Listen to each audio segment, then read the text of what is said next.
Next question number 11 है, लिखा हुआ है इंटीग्रल साइन अपर लिमिट 2 है, लोअर लिमिट 1 log x और dx। मेरी बात गौर से सुने बच्चे, log x का जो इंटीग्रेशन होता है वो पॉसिबल नहीं होता। तो अगर इसकी इंटीग्रेशन पॉसिबल नहीं है तो हम क्या करेंगे भाई, इस पे हम इंटीग्रेटिंग बाय पार्ट करेंगे।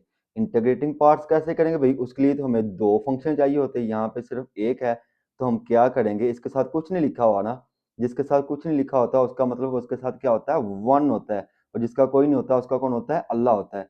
तो देखो मैं लिखा हुआ log x डॉट वन।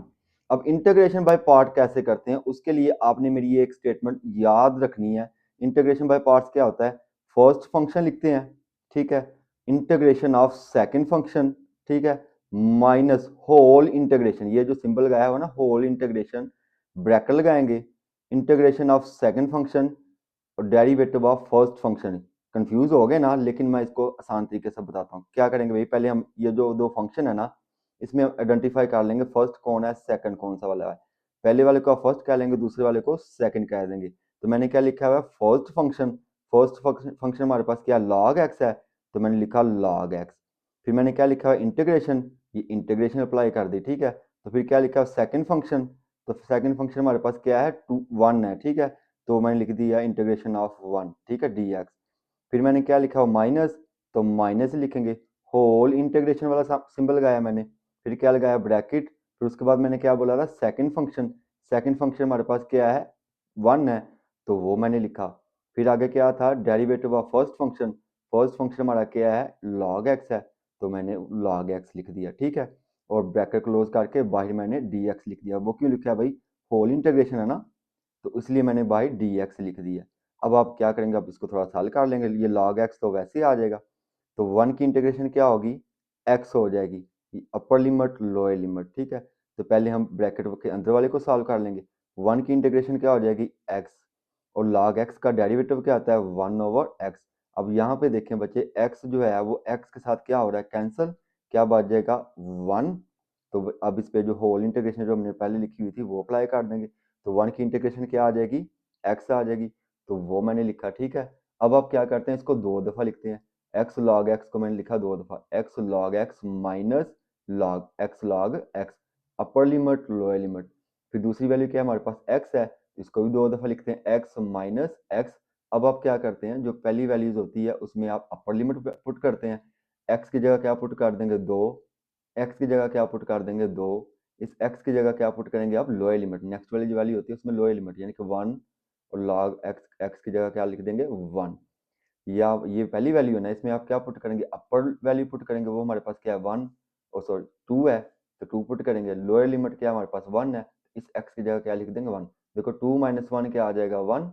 तो लॉग वन किसके इक्वल होता है, जीरो के हो जाएगा। तो बाकी क्या बच गया, टू लॉग टू, ये टू लॉग टू, ये आपका क्या आ गया, आंसर आ गया।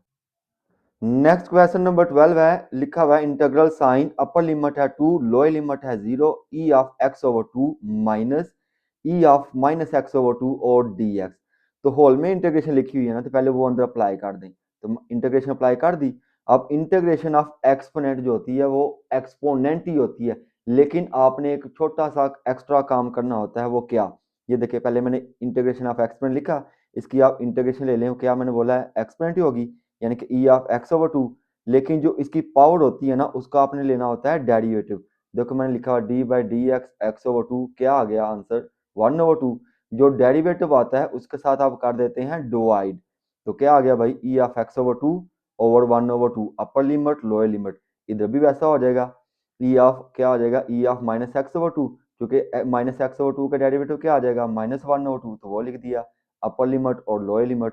अब बाकी वही मैथमेटिकली रूल है जो मैंने आपको समझाया हुए हैं, वन और टू बाहर आ जाएगा आपका, ठीक है, तो टू हो जाएगा।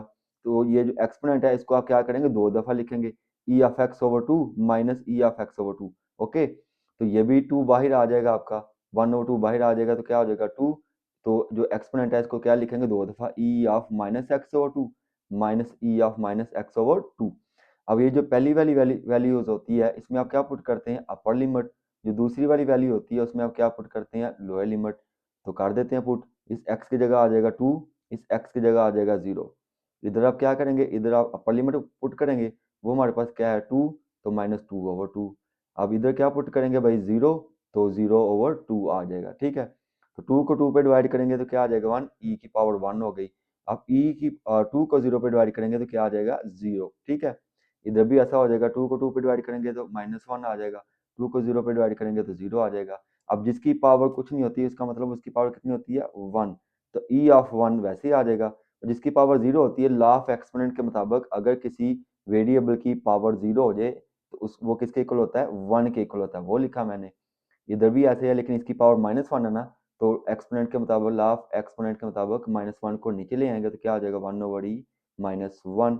ठीक है, तो 2 को अंदर मल्टीप्लाई कर दें, 2 को e से मल्टीप्लाई करेंगे 2e, 2 को 1 से मल्टीप्लाई करेंगे तो 2, तो इसका आप क्या करेंगे 2 को अंदर मल्टीप्लाई कर दें, 2 1 2 और -2।